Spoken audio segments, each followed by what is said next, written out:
Good day, everyone. Today we will discuss about the chapter 8, which is the philosophies of education. Under lesson 1, our philosophical heritage, the philosophies of education. So, a philosophy of education is a statement of point of view.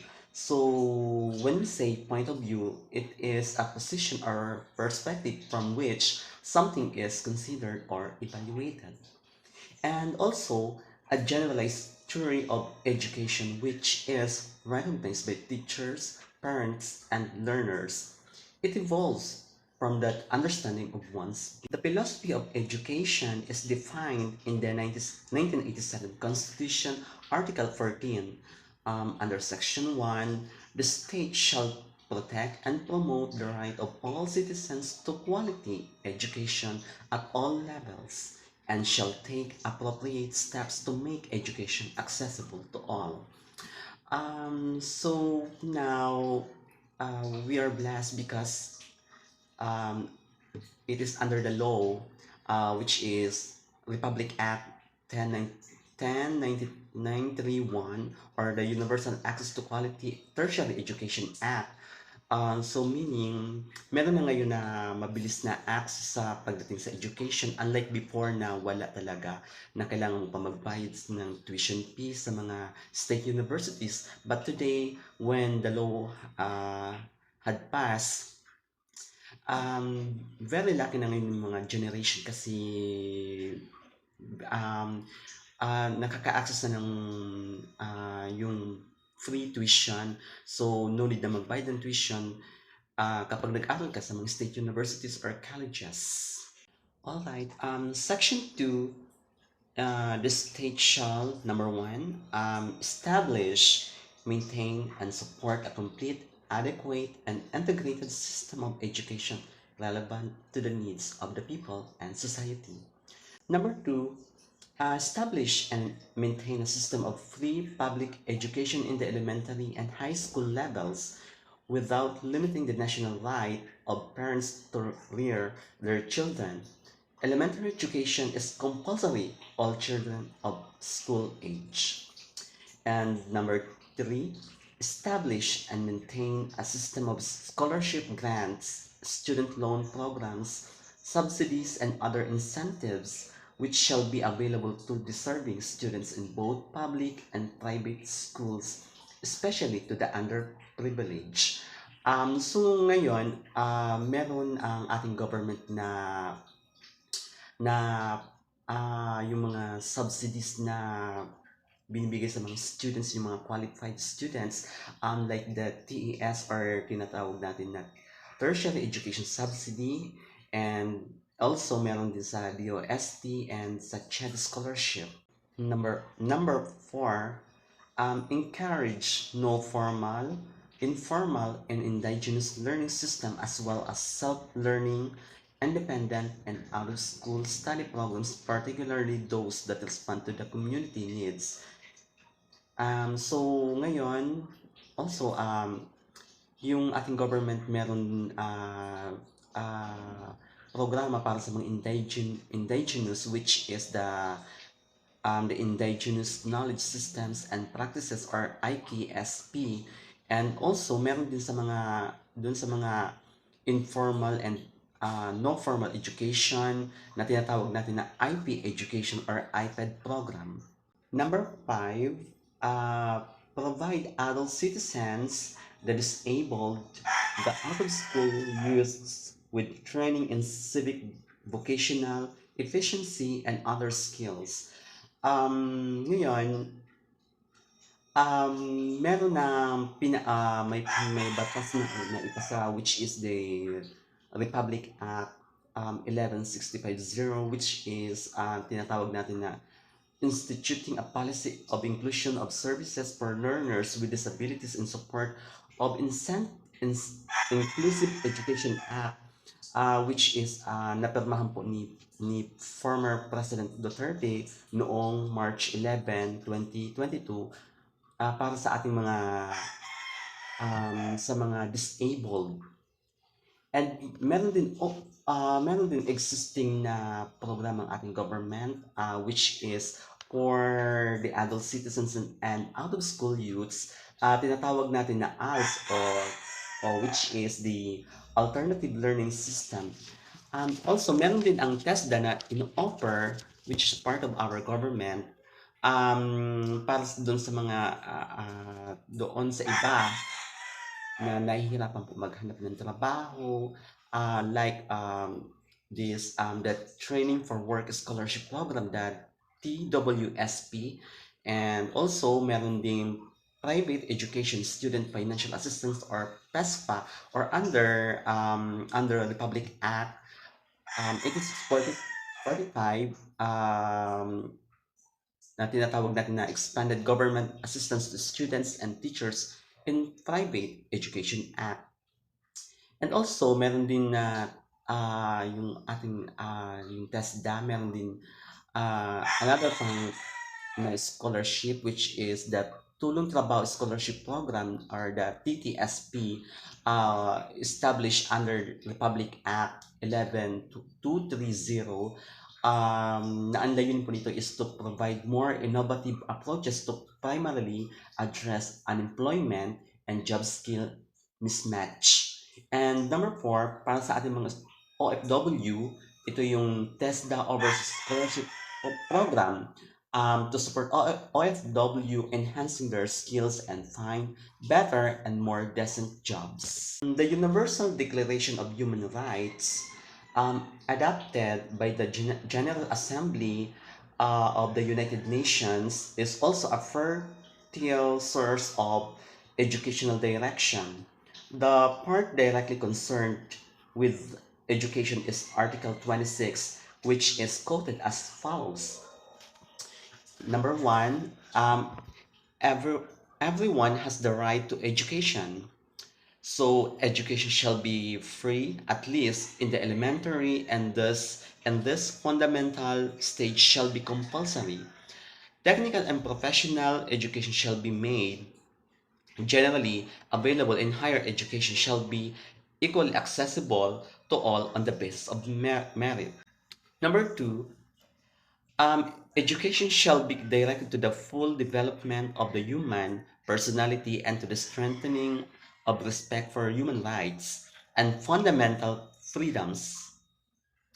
It shall promote understanding, tolerance, and friendship among nations, racial or religious groups, and shall further the activities of the United Nations for the maintenance of peace.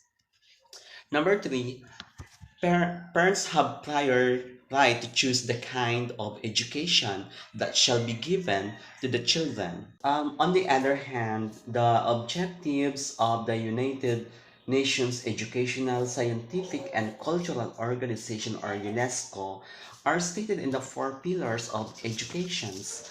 Number 1 is the learning to know. Learning to know is combining a sufficiently broad general knowledge with the opportunity to work in depth on a small number of subjects. This also means learning to learn so as to benefit from the opportunities that education provides throughout life. Number 2, the learning to do.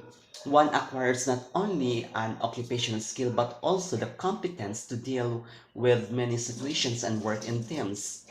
It also means learning to do in the context of young people's various social and work experiences, which may be informal, so as a result of the local or national context, or formal, involving courses alternating study and work. Number 3, one learns to live together or by developing an understanding of other people and an appreciation of interdependence. So when we say interdependence, it is a connection, and carrying out joint projects and learning to manage conflicts in a spirit of respect for the values of pluralism. So when we say pluralism is a situation in which people of different social classes, religious races are together in a society but continue to have different traditions and interests. And also mutual understanding and peace.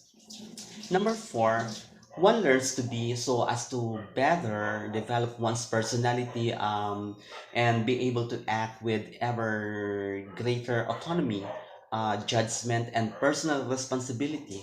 So in this connection, education must not disregard aspect of enhancing the qualities of the individual, like memory, reasoning, the aesthetic sense. So when we say aesthetic sense, an ability to understand and recognize, and also the physical capacities and communication skills.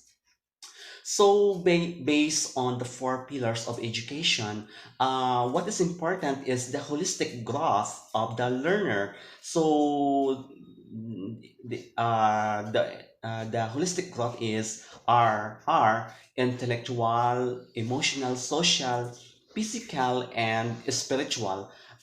For him to be able to transform into a useful member of society, one who not only understands the alphabet but also knows how to be a good and peace-loving, law-abiding citizen and a patriotic Filipino. Traditionally, early schooling aims to teach a student how to read and write ABC and how to count 1, 2, 3. But one must note that the most important goal of education is that enabling the learner to live a full, self-fulfilled life, just as how God, the creator of life, meant it to be. Here are the seven major philosophies of education. Then number one is the essentialism. Why to teach? This philosophy contends that teachers teach for learners to acquire basic knowledge, skills, and values. Teachers teach not to radically reshape society, but rather to transmit the traditional moral values and intellectual knowledge that the students need to become model citizens. What to teach? Essentialist programs are academically rigorous, or when we say rigorous is strict.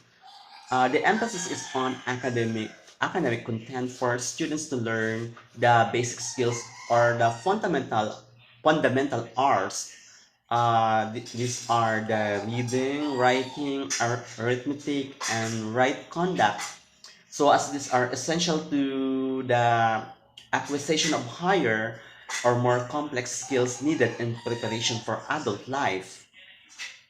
The essentialist curriculum includes the traditional disciplines such as math, natural science, history, foreign language, and literature. Essentialists frown upon vocational courses or other courses with watered down academic content. The teachers and the administrators decide what is most important for the students to learn and place little emphasis on student interests, particularly when they divert time and attention from the academic curriculum. How to teach? Essentially, teachers emphasize mastery of subject matter. They are expected to be intellectual and moral models of their students. They are seen as the fountain of information and as a paragon of virtue.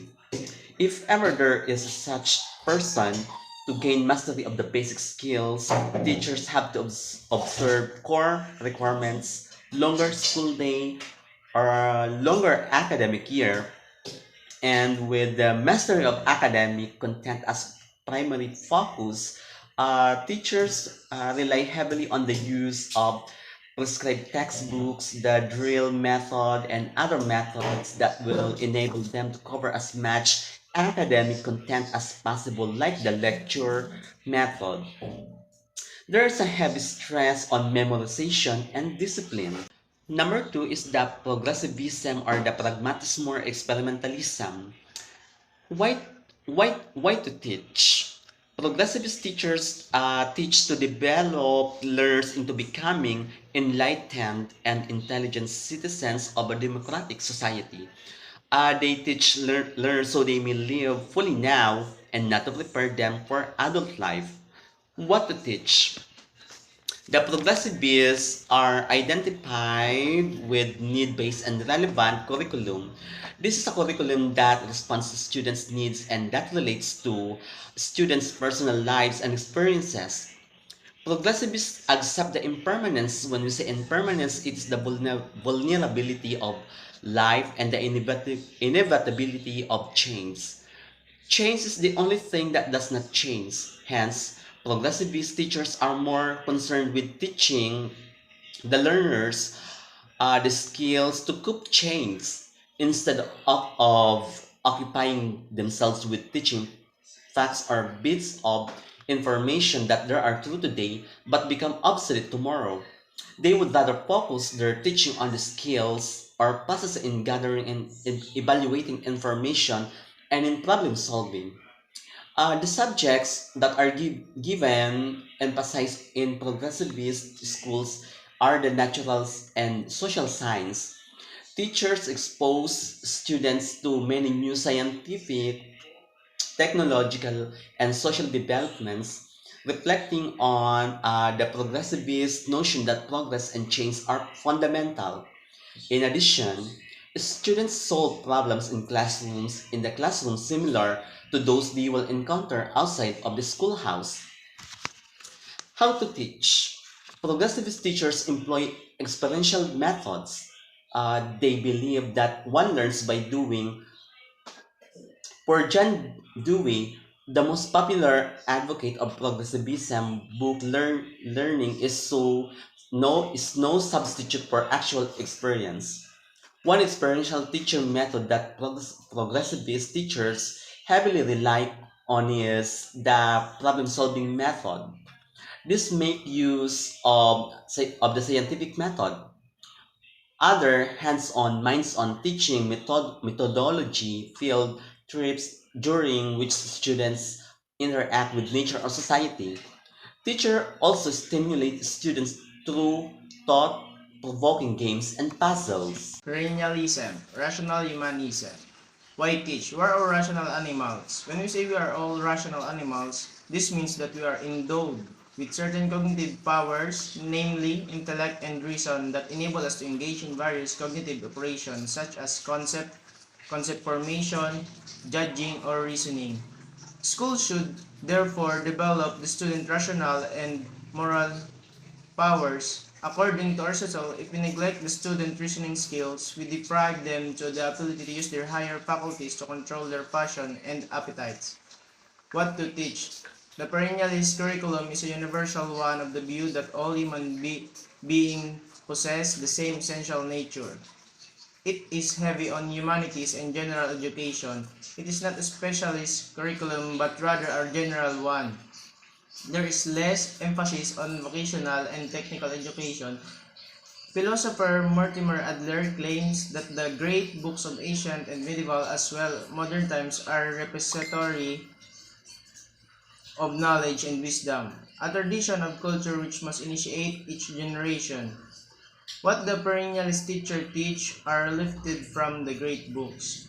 How to teach? The perennialist classroom are centered around teachers. The teachers do not allow the students' interest or experience or substantially dictate what they teach. They apply whatever creative techniques and other tried and true methods which are believed to do most conductive to disciplining the student minds. Students engage in sporadic dialogues or mutual inquiry sessions to develop an understanding of history, most timeless concept. Existentialism. Why teach? The main concern of existentialists is to help students understand and appreciate themselves as unique individuals who accept complete responsibility for their thoughts, feelings, and actions.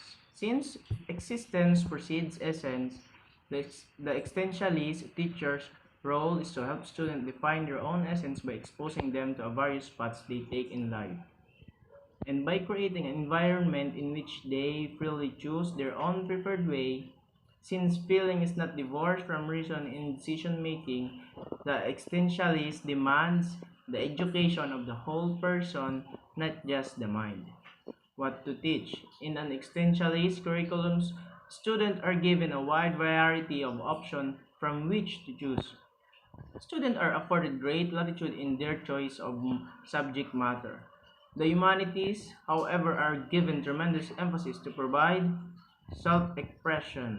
For example, rather than emphasizing historical events, existentialists focus upon the action of historical individuals, each of whom provide possible models for student own behavior. Moreover, vocational education is regarded more as a means of teaching students about themselves and their potential than earning a livelihood. In teaching, art students are encouraged to practice individual creativity and imagination more than copying and imitating established models. How to teach existential method focus on the individual learning is self-paced, meaning is it done or designed to be accomplished at students' own speed, and self-directed. It only means that making your own decision and organizing your own work rather than that being told what to do by other people. It includes a great deal of individual contact with teacher, who relates to each student openly and honestly. To help students know themselves and their place in society, teachers employ values clarification strategies. In the use of such strategy, teachers remain non-judgmental and take care not to impose their values on the student since values are personal. Behaviorism. Why teach? Behaviorist schools are concerned with the modification and shaping of student behavior by providing for a favorable environment. Since they believe that they are a product of their environment, they are after students who exhibit desirable behavior in society. What to teach? Because behaviorists look at people and other animals as complex combination of matter that act only in response to internally and or externally generated physical stimuli or detectable change. Behaviors teachers teach students to respond favorably to various stimuli in the environment. How to teach? The behaviors teachers ought to arrange environmental conditions so that students can make the response to stimuli. Physical variables like light, temperatures, arrangement of furniture, size and quantity of visual aids have to be controlled to get the desired response from the learners. Teachers ought to make the stimuli clear and interesting to capture and hold the learner's attention. They ought to provide appropriate incentives to reinforce positive response and weaken or eliminate negative ones. Linguistic philosophy. Why teach? This philosophy aims to develop the communication skills of the learner because the ability to articulate, to voice out the meaning and values of things that one obtains from his experience of life and the world is the very essence of man. It is through his ability to express himself clearly to get his ideas across, to make known to others the value that he imbibed, the beauty that he has seen, the ugliness that he rejects, and the truth that he has discovered. Teachers teach to develop in the learner the skill to send message clearly and receive messages correctly. What to teach? Learners should be taught to communicate clearly, how to send clear, concise message, and how to receive and correctly understand messages sent. Communication takes place in three ways: verbal, nonverbal, and paraverbal.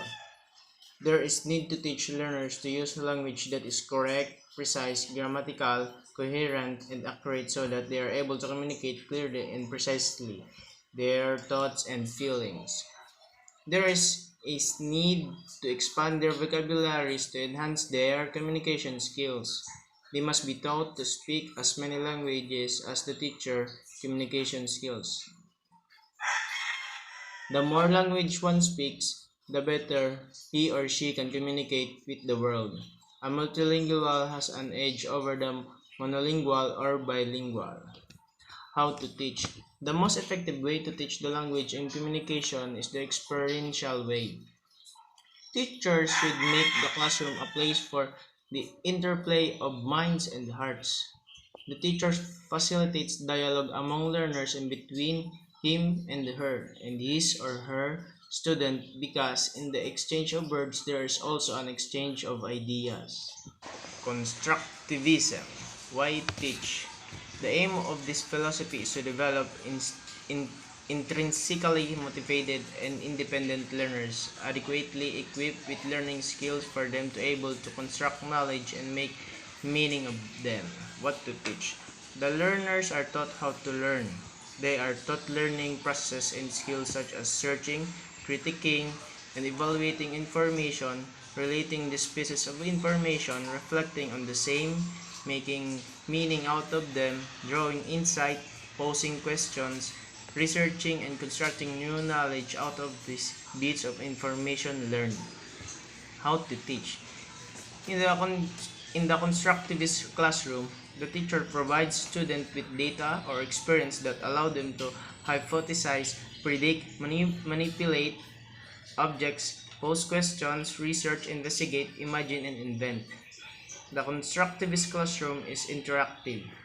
It promotes dialogical exchange of ideas among learners and between teachers and learners. The teacher's role is to facilitate this process. Knowledge isn't a thing that can be simply deposited by the teacher into the empty minds of the learners. Rather, knowledge is constructed by learners through an active mental process of development. Learners are the builders and the creators of meaning and knowledge.